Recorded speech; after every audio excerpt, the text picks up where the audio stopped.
Welcome to here CDA.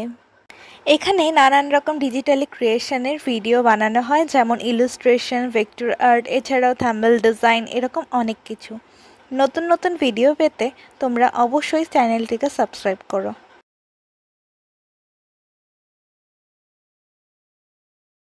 আমি আগের পার্টে স্টেপ 5-এ যে দাগগুলোর কথা বলেছিলাম তা হলো ডিটেলস, অর্থাৎ লেমন আর্টে ডিটেলস ক্রিয়েট করতে যথাযথভাবে এই দাগগুলো ইউজ করা হয়। লাস্ট পার্টের ডিটেলস কভার হয়ে গেলেই চলে আসি স্টেপ 6-এ, যেখানে লেমনের ডার্ক পার্টগুলো কভার করা হয় একটু একটু করে। সাথে শ্যাডোগুলো স্মুথ করতে এয়ারব্রাশ ট্রায়াঙ্গেল ইউজ করা হয় এবং সব শ্যাডো স্মুথ হয়ে গেলে তাদের অপাসিটি কমিয়ে অ্যাডজাস্ট করে নিলাম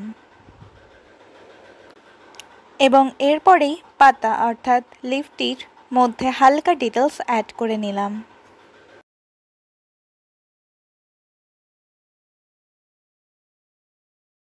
এবার আসি লেমনের ফার্স্ট লেয়ারে, যেখানে ইয়েলো অ্যান্ড হোয়াইট এর লাইট কালার সিলেক্ট করে এখানে ডিটেলস ক্রিয়েট করা হয়েছে ডিপ পেন ব্রাশ সিলেক্ট করে।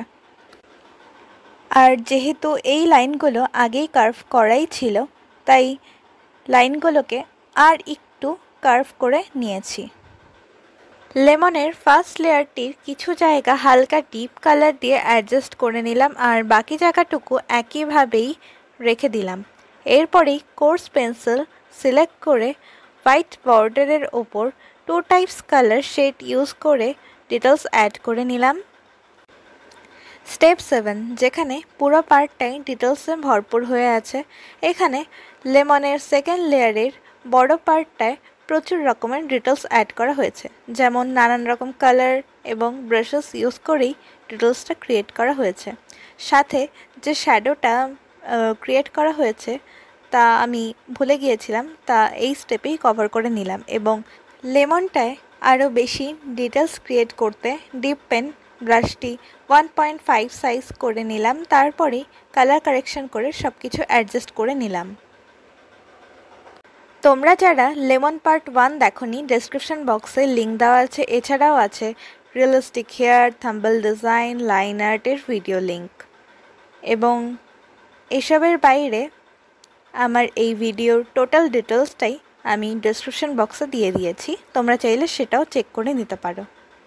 8 নং স্টেপে লেয়ার দুটি একটির ওপর আরেকটি তা বোঝাতে লেয়ারগুলো বুঝে তার জায়গা মতন কিছু কিছু জায়গায় ডার্ক আর শ্যাডো ক্রিয়েট করে নিলাম এবং হোয়াইট স্পেসগুলো হাইলাইট করতে পেন্সিল ব্রাশ সিলেক্ট করে সেই কালারটি থেকে আরও লাইট কালার সিলেক্ট করে নিলাম এবং সাথে পাতাতেও হালকা ডিটেলস অ্যাড করে নিলাম এবং লাস্টে আর্টটি রিয়েলিস্টিক করতে অ্যাশ কালার অ্যাড করে নিলাম এবং তার সাথে সেখানে হাইলাইট করে নিলাম তার থেকেও লাইট কালার দিয়ে।